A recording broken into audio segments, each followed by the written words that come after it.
इस दुनिया में कितने लेखक, कवि और दार्शनिक हुए, लेकिन प्रेम की परिभाषा कोई भी ठीक ठीक तय नहीं कर पाया। तभी शायद कुछ लम्हों, कुछ रिश्तों का नाम आते ही हमारे मुंह से बरबर से निकल जाता है, प्यार जैसा कुछ नहीं था। लेकिन नमस्कार, कैसे हैं आप? इस बार जो कहानी में लेकर आई हूँ वो ऐसी ही एक रिश्ते पर आधारित है। कहानी को मैंने ही लिखा है और मेरी ये कहानी मेरी सहेली के एक अंक में प्रकाशित भी हो चुकी है और कहानी का नाम है प्यार जैसा कुछ नहीं लेकिन।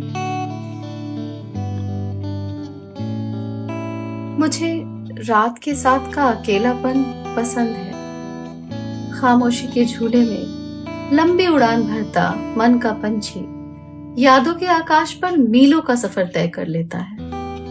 रात अपनी सी लगती है, माँ की गोद सी, किसी पुराने दोस्त के कंधे सी, प्रियतम के बाहों सी। पिछले कुछ दिनों से रात का यह एकांत भी वह मुश्किल ही नसीब हो पा रहा था।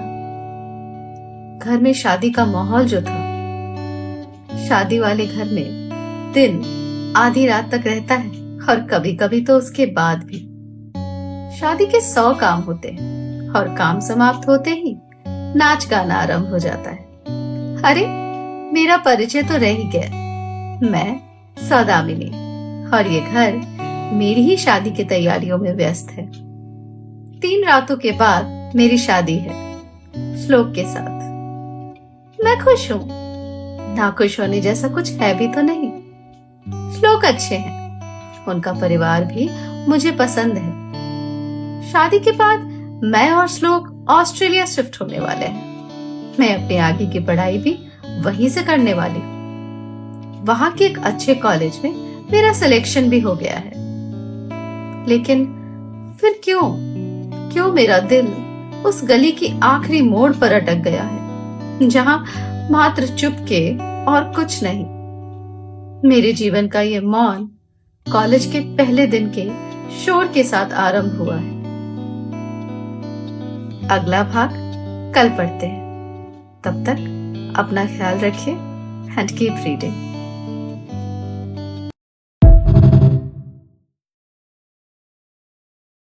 सौदामिनी की शादी होने वाली है, फिर उसे वो क्यों याद आ रहा है जिसके साथ प्यार जैसा कुछ था ही नहीं। नमस्कार, कैसे हैं आप? चलिए कहानी आगे बढ़ते हैं। स्कूल का बचपन जब कॉलेज की जवानी में कदम रखता है, वह जीवन का वसंत होता है। पिंजरे की चिड़िया को उड़ने के लिए आकाश मिल जाता है। हम इतने सालों के अटूट साथी स्कूल यूनिफॉर्म को अलविदा कहकर रंग बिरंगे कपड़ों की दुनिया में पहला कदम रख देते हैं।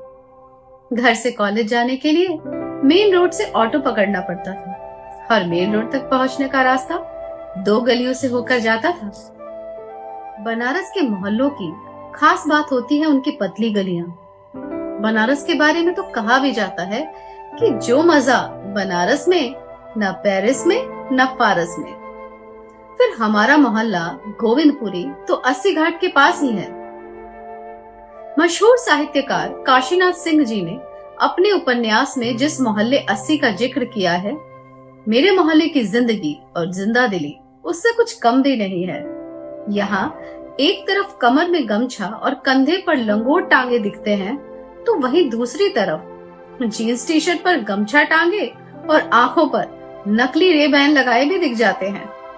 कुछ ऐसे हैं जिनकी सुबह सूरज की पहली किरण गंगा में नहाकर होती है और कुछ ऐसे जिनकी सुबह गंगा, जमुना और सरस्वतियों को ताड़ कर होती है। कॉलेज के पहले दिन की उस सुबह मैं समय से पहले तैयार हो गई थी। मैं जब गरिमा के घर पहुंची तो वह भी तैयार ही बैठी थी। हम साथ ही निकल पड़े थे, लेकिन मैं और गरिमा अभी दूसरी गली में मुड़े ही थे कि बिन मौसम बरसात ने आकर हमारे गर्म जोश को ठंडा कर दिया। हमें खुद से अधिक नए कपड़ों की चिंता थी, इसीलिए आसपास कोई ठिकाना ढूंढने लगे। सामने एक जेंट्स पार्लर था। उसके आंगन में पहले से कुछ लोग खड़े थे। हम भी खड़े हो गए। मेरे बाल थोड़े गीले हो गए थे। उन्हें सुखाने के लिए मैं अपनी हथेली को गर्दन के पीछे ले गई और धीरे धीरे बालों को नीचे से सहलाने लगी। तभी मैंने अचानक अपनी पीठ और गर्दन पर किसी की गर्म सांसों को महसूस किया। आज के लिए बस इतना ही। अगला भाग कल पढ़ते हैं। तब तक अपना ध्यान रखें एंड कीप रीडिंग।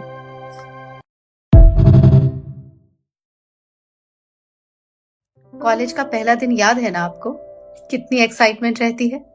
सौदामिनी भी एक्साइटेड थी और उसकी फ्रेंड गरिमा भी। लेकिन रास्ते में ही तेज बारिश होने लगी।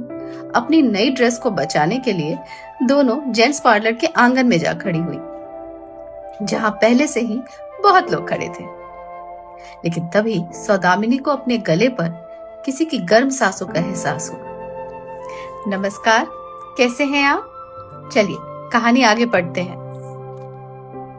मैंने अचानक अपनी पीठ और गर्दन पर किसी की गर्म सांसों को महसूस किया। मैं तुरंत पीछे पलटी और चौंक गई। मैंने देखा एक 4-5 साल का बच्चा कुर्सी पर खड़ा होकर मेरी गर्दन पर फूंक रहा है।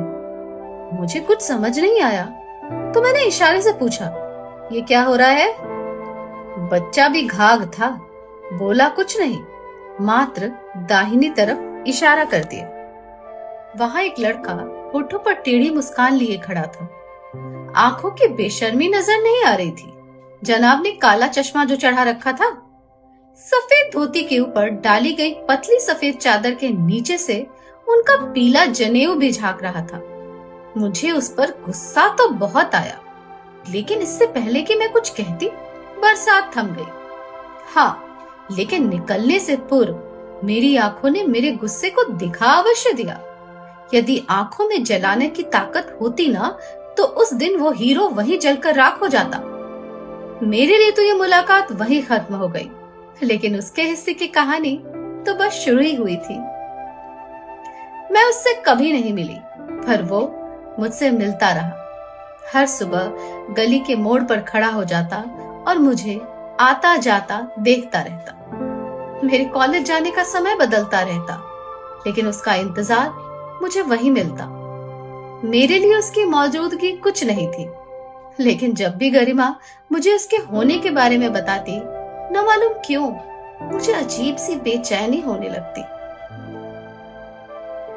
हालांकि 1 साल तक उसने एक शब्द भी नहीं कहा, लेकिन न मालूम क्यों मेरा गुस्सा उस पर बढ़ता ही गया। इसलिए जब उस सुबह वह मेरे सामने आकर खड़ा हुआ, मैं फट पड़ी। आगे की कहानी कल पढ़ते हैं। तब तक अपना ध्यान रखिए एंड कीप रीडिंग।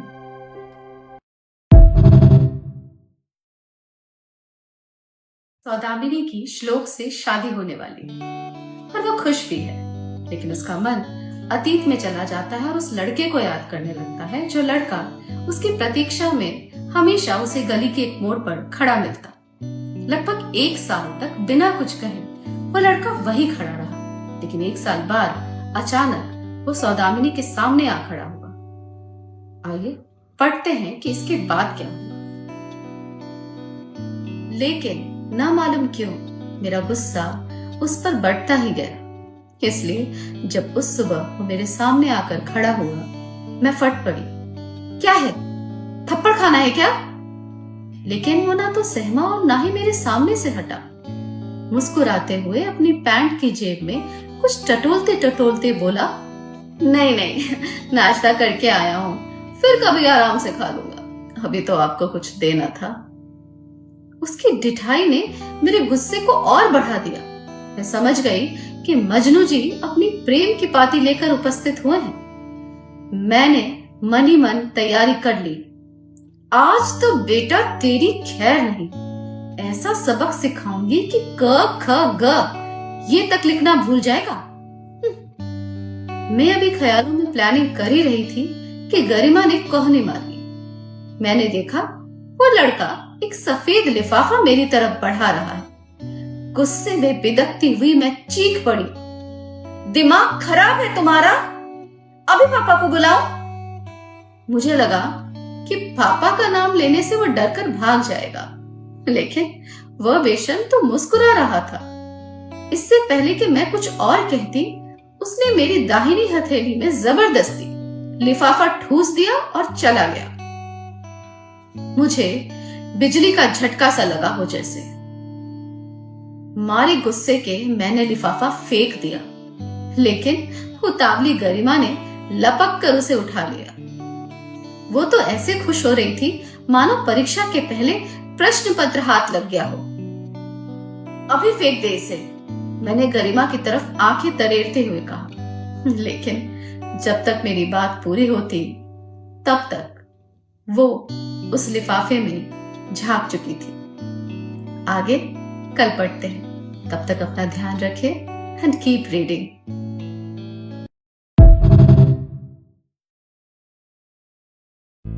नमस्कार, कैसे हैं आप? जैसा कि आप जानते हैं कि सौदामिनी और श्लोक की शादी होने वाली है और सौदामिनी बहुत खुश भी है, लेकिन उसका मन बार बार अतीत में चला जाता है, जहाँ एक लड़का हमेशा उसकी प्रतीक्षा में उसे खड़ा मिलता है। लगभग 1 साल तक तो वो यूं ही खड़ा रहता है, लेकिन एक दिन अचानक उसके सामने एक लिफाफे के साथ आ खड़ा होता है। सौदामिनी गुस्से में वो लिफाफा फेंक देती है, लेकिन गरिमा उसकी सहेली उठा लेती है। चलिए देखते हैं आगे क्या होता है। वैसे लिफाफे में झांकते ही मैडम का खुशी के मारे फूला मुंह पहले तो पिचका, फिर शरारत से खिल उठा। मुझे कुछ समझ नहीं आया, तो मैंने फिर कहा, अब तो फेंक दे। वो मेरी तरफ लिफाफा लहराते हुए बोली, मैं तो फेंक दूंगी, लेकिन तू सोच ले, इस लिफाफे के बिना तो तू परीक्षा देने से रही। उसकी बात सुनते ही मेरी आंखें बड़ी हो गई। क्या बक रही है? इतना कहकर मैंने लिफाफा उसके हाथ से छीन लिया। लिफाफे में मेरा एडमिट कार्ड था। मैंने तुरंत अपने बैग को टटोला। वहां कॉलेज वाला लिफाफा तो था, लेकिन एडमिट कार्ड गायब। कल कॉलेज से लौटते समय गिर गया होगा, मैं केवल इतना ही कह पाई। अगले दिन जब हम ऑटो स्टैंड पहुंचे तो वहां वो पहले से खड़ा था। उसके चेहरे की मुस्कान मुझे असहज कर रही थी। मुझे गुस्सा भी आया और रोना भी।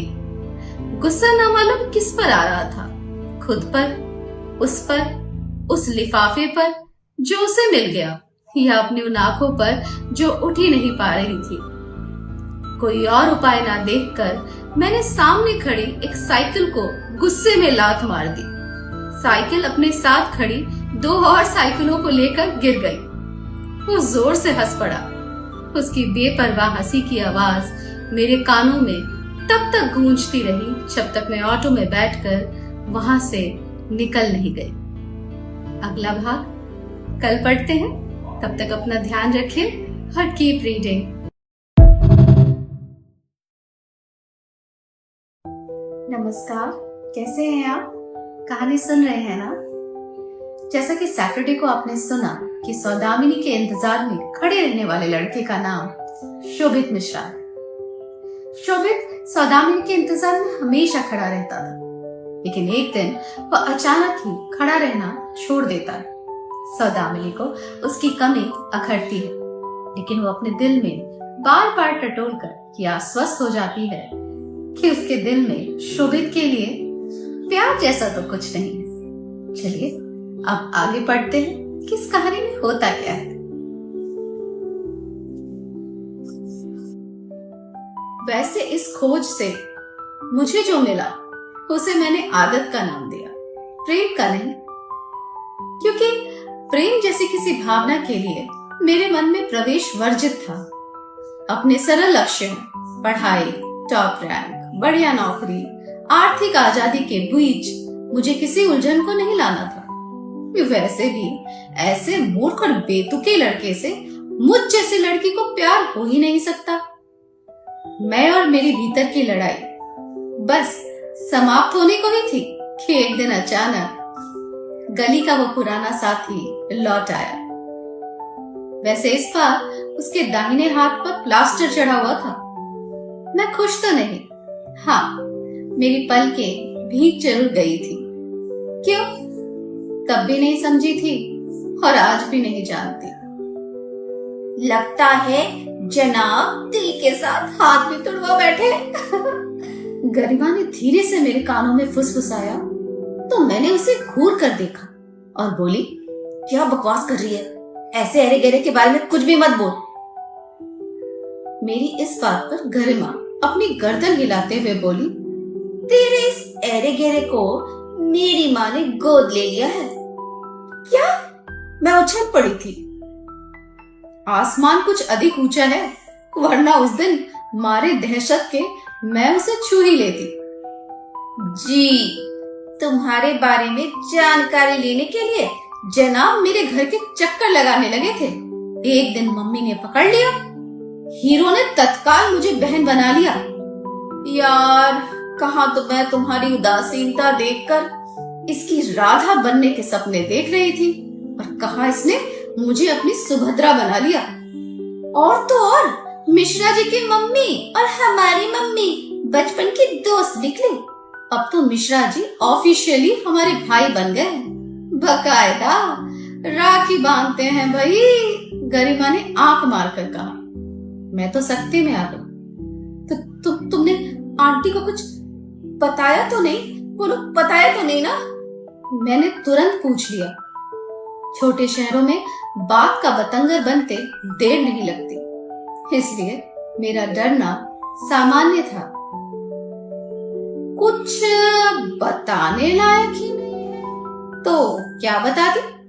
वैसे कुछ बताने लायक होने की उम्मीद है क्या तुझे? गरिमा ने कंधे उचकाकर पूछा तो मैंने जोर से ना में सिर हिला दिया। तो बेचारा मुफ्त में ही हाथ तुड़वा बैठा, गरिमा ने कहा और मेरे रोकने के बावजूद शोभित को पास आने का इशारा कर दिया। उसके पास पंख नहीं थे, लेकिन वो जैसे आया उसे चलकर आना तो नहीं कहेंगे। आगे क्या हुआ कल पढ़ते हैं। तब तक अपना ध्यान रखिए और कीप रीडिंग। नमस्कार, कैसे हैं आप? कहानी सुन रहे हैं ना? पिछली बार आपने सुना कि बहुत महीनों बाद जब शोभित वापस आता है तो उसके हाथ में प्लास्टर चढ़ा हुआ है। गरिमा उसका कारण भी सौदामिनी को बताती है और उसके मना करने पर भी शोभित को इशारा कर देती है। शोभित उनकी तरफ यूं आगे बढ़ता है जैसे उसके पंख निकल आए हों और वो उड़ रहा हो। आइए अब आगे पढ़ते हैं। गरिमा ने उसके टूटे हाथ की तरफ इशारा करते हुए पूछा, भाई साहब ये क्या हाल बना रखा है? गरिमा ने भाई साहब शब्द पर थोड़ा अधिक जोर दिया था। इस सवाल पर उसने अपना टूटा हाथ ऐसे उठाया मानो वो हाथ न होकर कोई शील्ड हो जिसे जनाब ने अभी अभी जीता है। जितना गर्व उसे खुद पर होगा उस सभी को बटोर कर उसने गरिमा के सवाल का जवाब दिया। बोला, वहां दिल नहीं लगता था, यहाँ की याद आती थी। थोड़ी देर रुककर मुझे ऐसे देखा जैसे मेरे चेहरे पर कुछ तलाश रहा हो, लेकिन मेरा चेहरा पहले की तरह भावशून्य ही रहा। पर बंदे में गजब का आत्मविश्वास और बेशर्मी थी। अभी भी मुस्कुरा रहा था। बोला, अब ये बात पापा जी को बताई तो उन्होंने डांट लगा दी। ये बड़े लोग ना बस पढ़ाई पढ़ाई नौकरी, इसके अलावा कुछ सोचते ही नहीं। इस पढ़ाई और नौकरी के दौर में एक बेचारा दिल पीछे रह जाता है। हाँ, तो जब हमारी बुद्धि की टांग टूटी तो हम दिल के सहारे खड़े हो गए। यहाँ आने के लिए कई तिकड़म लगाए पर कुछ नहीं हुआ, तो बस ये उपाय कर लिया। अभी कुछ महीने तो यही हूँ, बाद की बात बाद में सोचेंगे। तू तो बड़ा पागल है। ये कहकर गरिमा तो हंसने लगी, लेकिन मुझे उसकी इस मूर्खता पर हंसी नहीं, गुस्सा आया। मैंने कनखियों से देखा तो पाया कि वह मेरे चेहरे को ही पढ़ने की कोशिश में लगा हुआ है। शायद मेरे मन के गीले कोने को तलाश रहा था, लेकिन जिस मरुस्थल को बड़ी मेहनत और जतन से सींचा गया हो, वहां तरलता खोजना मूर्खता है। देखते देखते कहानी अपने अंतिम पड़ाव पर आ गई है। इसका अंतिम भाग हम कल पढ़ेंगे। तब तक अपना ध्यान रखें एंड कीप रीडिंग।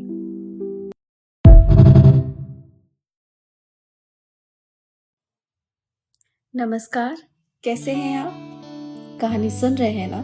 क्योंकि आज कहानी का अंतिम भाग है। पिछली बार आपने सुना कि गरिमा के कहने पर वो लड़का उड़ता हुआ चलकर आता है और सौदामिनी के सामने आ खड़ा होता है। अपने हाथ टूटने का कारण बताता है और सौदामिनी के चेहरे पर कुछ तलाशने लगता है। अब चलिए आगे बढ़ते हैं कि आखिर होता क्या है। मैंने कनखियों से देखा तो पाया कि वो मेरे चेहरे को ही पढ़ने की कोशिश में लगा हुआ है। शायद मेरे मन के गीले कोने को तलाश रहा था, लेकिन जिस मरुस्थल को बड़ी मेहनत और जतन से सींचा गया हो, वहां तरलता खोजना मूर्खता थी। इसलिए गरिमा ने जब पहले कंधा मारकर और फिर भौहें उचकाकर मुझे कुछ कहने को कहा, तो मैंने अपनी आवाज की सख्ती को दबाने का भी प्रयास नहीं किया। बोली, पागल नहीं, मूर्ख कहते हैं ऐसे लोगों को। किसी एक के मन की बात को दूसरे के दिल तक पहुंचने के लिए भावनाओं से होकर गुजरना पड़ता है। ये नहीं कि खड़े हो गए और घूर रहे हैं। सामने वाला नापसंदगी बता रहा है, लेकिन हम तो अव्वल दर्जे के बेशर्म ठहरे, अंत तक लगे रहेंगे। जिस रास्ते पर नो एंट्री का बोर्ड लगा हुआ है, उसी रास्ते पर मुड़ेंगे।